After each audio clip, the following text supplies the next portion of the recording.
Good midday, good midday, good midday. It's cold, but it's a good day. Hey, Kathy, how are you doing? Praying that all is well, that your health is holding up, and whatever you can't hold, God can.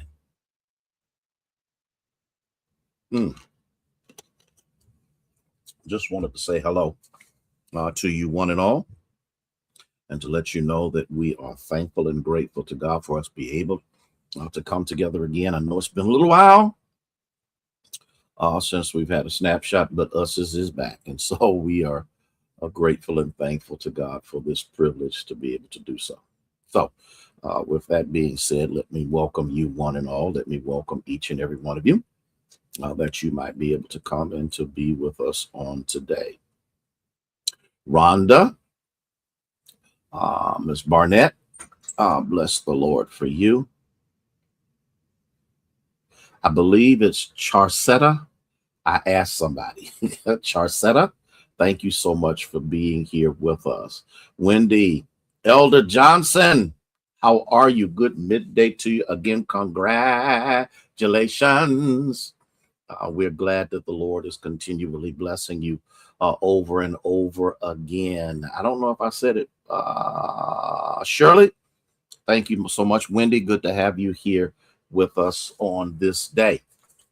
So, as you are coming on board, let us make sure that we share and so that we can get this out to as many people as we possibly can, so that they can know that we are alive and in color and that, oh, okay. And so that God continues to bless over and over again. One more, one more, one more, one more, one more, one more, one more. Okay. Cora, good to see you. Andrea, Jemison, Ethel, bless your hearts. Anna, how are you? Amir, Anna, you staying warm in all this cold weather. You don't need to be running around all over the place out here. It is frigid out here.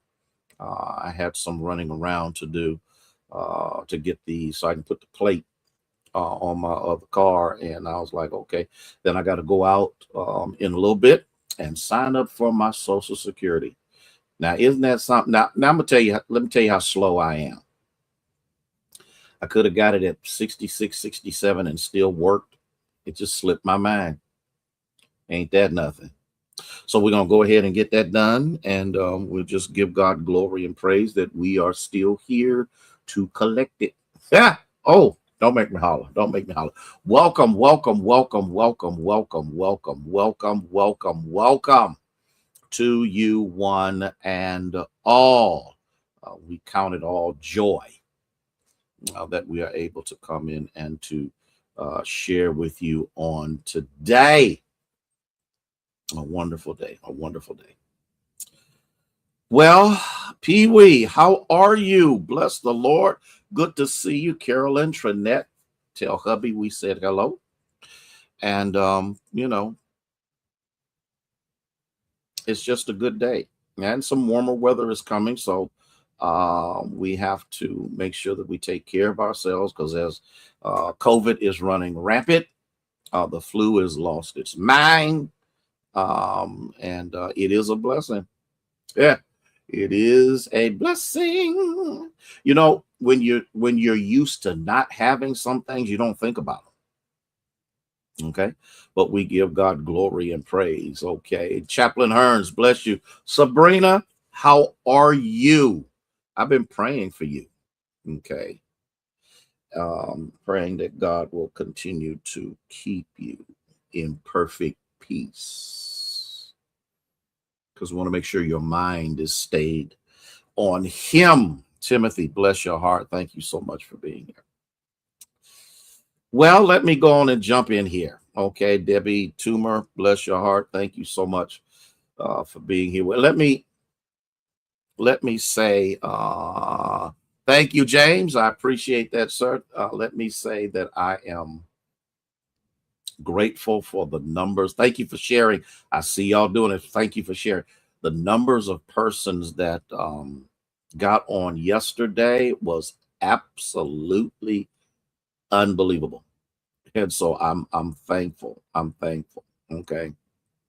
And so I'm grateful. It was just too bad. Ella Mae, dear, how are you? Your email is not okay. I see. I don't know how you did that. Oh, let me share this with you. I just remember. Hey, Thea, how are you? When you go to use the new Cash App, Union Baptist Church, and the number 4, it will come back and say, "Are you sure you want to do this? This may be a scam or whether." No, it's not. This is what Cash App does when a brand new Cash App is introduced for you to use it. So Union Baptist Church and the number 4 is a valid Cash App. I'm going to put something out here a little bit later today so that people will know that it is valid. Okay. And we can go from there because it will scare people off when they see it. It's like, well, maybe it is valid. It is valid. It will only pop up one time, and I didn't even think about it. Somebody else brought it to my attention. And what I recognized, well, it did the same thing with me when I was going through that. So I wanted to get that out there so that you would know. But let me just, Dean, bless you, my friend. Minister Faye, bless your heart for being here. I need us, Linda, Dr. James, I really need us to wrap our minds around the fact that we are fearfully and wonderfully made. I need us to do that.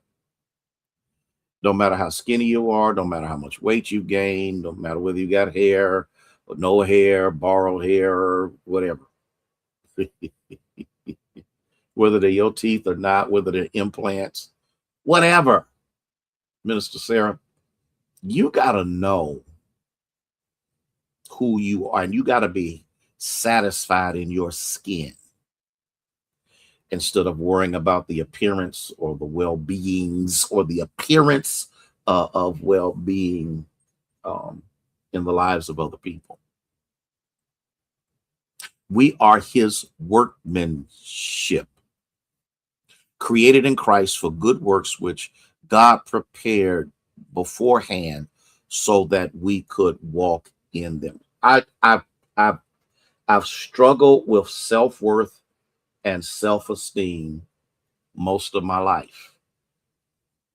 Ooh, Mary, tell my little girl I said hello. Ephesians 2:10, in case you're wondering where I got that from. I have been considered nothing. I have been called nothing. I've lived under the persona of stupidity and ignorance. I've had a whole lot of things that people have said and whatever. And when you're not rooted and grounded, not in what you think, but what God knows, because that's the trick and the key to all of it. Skinny legs, skinny lips, big nose, small. Who cares? You have to understand that.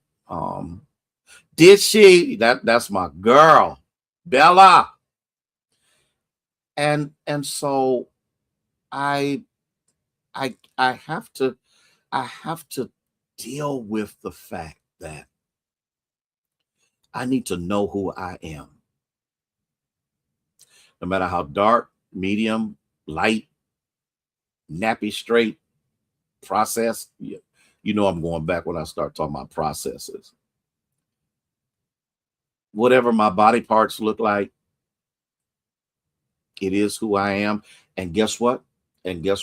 God says it's good. Woo, woo, woo. Lord have mercy. Can I deal with that? Lisa, bless you. Tell your daughter I'm looking for her. God says it's good. He says I'm his word. Can I am so meticulously made that there are things about me not another human being has. Doesn't have my retina, doesn't have my fingerprint, and the numbers of hairs on my head are numbered by God, which means my number never equivocates or matches anybody else's. Lavonda, bless your heart. Listen to what I'm saying. And my problem is when I don't know who I am and I look in the mirror, and I'm not talking about the mirror of your own reality. I'm talking about the one in the bathroom, wherever it is. When you look in that mirror, you go, I sure wish I looked like somebody else. I sure wish my features were like somebody. I sure wish. But and what you fail to understand is that when God formed you, hey Daryl, I got a question for you. You know I got to cut up. Are you going to the game tonight? Because if you are, I'm gonna be praying for you that you've got all the stuff you need to stay warm, because it's gonna be super cold out in that stadium. Okay. Um, and Cora, you got to get to the point that you recognize that time and age makes a change, even though we don't change like other people. Don't make me go there. Oh, okay. All right. I was just checking. I didn't know if I needed to go before the Lord on your behalf so you'd stay warm. Okay. I'm created in Christ Jesus to good works. Now, when I'm controlled by the opinions of other people, what is good works is predicated upon the opinion of somebody else. Oh, that was good. Sometimes people just lie. Uh, how do you minister to those born with defects? They need to, Linda Williams, bless your heart. They need to understand that the defect isn't a defect, it's an attribute. This gonna be deep. This gonna be deep, elder, but you gotta catch this. Whatever the defect is has been given to them so that they can minister to other defective people. Jalada Haizya. Listen to what I'm saying. Me, I can relate to alcoholism.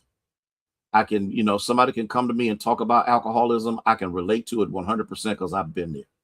I can't relate to weed. I can't relate to other stuff. I can't relate to high-powered drugs. I can only relate to the very thing that I have participated in.